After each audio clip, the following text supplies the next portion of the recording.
Peggy 18.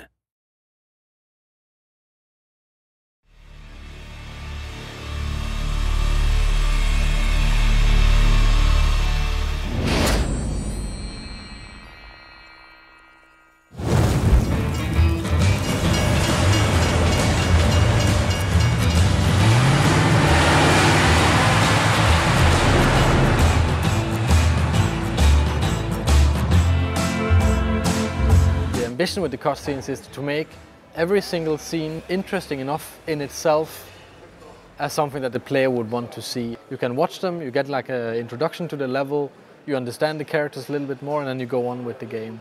In a game like Hitman, where there is so much gameplay, there's so much within the game mechanics to challenge the players, the cutscenes also becomes a break between those kind of challenging gameplay moments. Damn it! Mr. Dexter is not someone that you want to mess with. I think cutscenes are getting better and better. They're actually much, much better at using the language of cinematography and of like movie storytelling and making compelling stories and characters. And this is just a natural evolution in games to lean on what we've learned from cinema. We're actually treating it like a classical movie. We're trying always to have like these, really slow dolly moves and shooting from outside the doorway into the room and trying to have this like subtle treatment of it, and it actually works really well. We have like an awesome team of animators and environment artists and lighting and comping and the composers and sound designers. I mean, a lot of people are working really hard on making them. All right, what is it worth to you? Name your price. If they convey a sense of motivation to play the game, and we've taken a lot of care to add that to Hitman Absolution. It's all well and good to be given a task to go and you have to take out a certain target, but if you can apply an emotional reason or a really solid motivation to do that, it just makes it more enjoyable and a lot more fun to play. Now listen to the city. If anyone mentions the girl, you know what to do. I'll call you. We started out wanting to do motion capture and then do voice acting separately and kind of combine this as a classical way, at least for us to produce cutscenes. But we were allowed to hire real professional Hollywood actors and do the performance capture, which is basically doing motion capture, facial capture, and voice at the same time. Mr. Travis, you know this is my prayer time. This definitely reminded me of making literally a motion picture.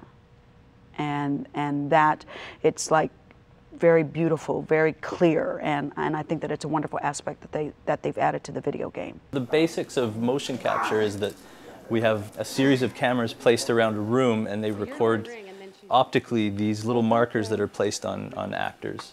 And it triangulates the data in the space and records movement, and we cover the actors with all of these and we can tell where their arms and legs and torsos are in space.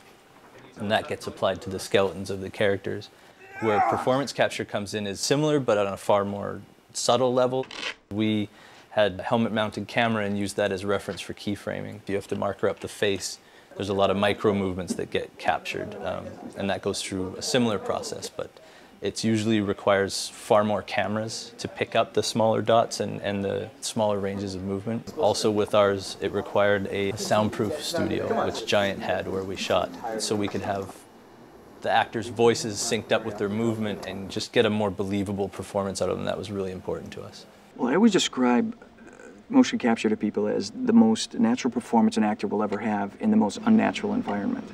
Because you're never having to cheat to camera, you're never having to cheat to a light, you're never having to worry about a camera over the shoulder, they don't have to worry about hair, makeup, lighting, wardrobe, nothing. All they're having to worry about is true performance. We found him. Okay, people, listen up. I'm giving a green light on this operation. I want 47's head on a platter in front of me ASAP! The only way I can describe it is, yeah, you got the 360 because the cameras are everywhere, but you also have this monkey suit on and this silly hat with a camera sitting in front of your face. And so the focus level that it takes is unique within itself, playing a lot of technology that you're pretending is not there. So it's a whole other thing that takes some adjusting to get to. For example, just a simple thing like,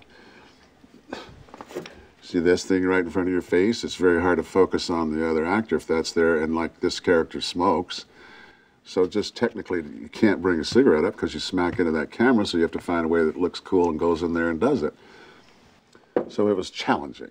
The actors did have a lot of good suggestions, and they would say, this feels like out of character, and we'd be like, that's true, and we had a lot back and forth. So we spent quite a bit of time on working with their voices, on getting a little deeper into the characters, like giving them some layers to the performances. The physicality and the origin of it is very much on the actors' shoulders, but from that point on, the animators' involvement in it shouldn't be really sold short. They add a huge amount of emotion and of physicality and everything to the scene.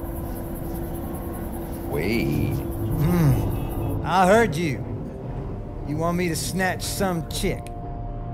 Man's gonna call you, tell you how to find her. There's a convergence where the line between cutscene and gameplay is blurring, and it's a major goal for a lot of AAA games is to have it as one fluid experience and not take the user out of the gameplay and really immerse them in the story and the characters and the universe that we've created.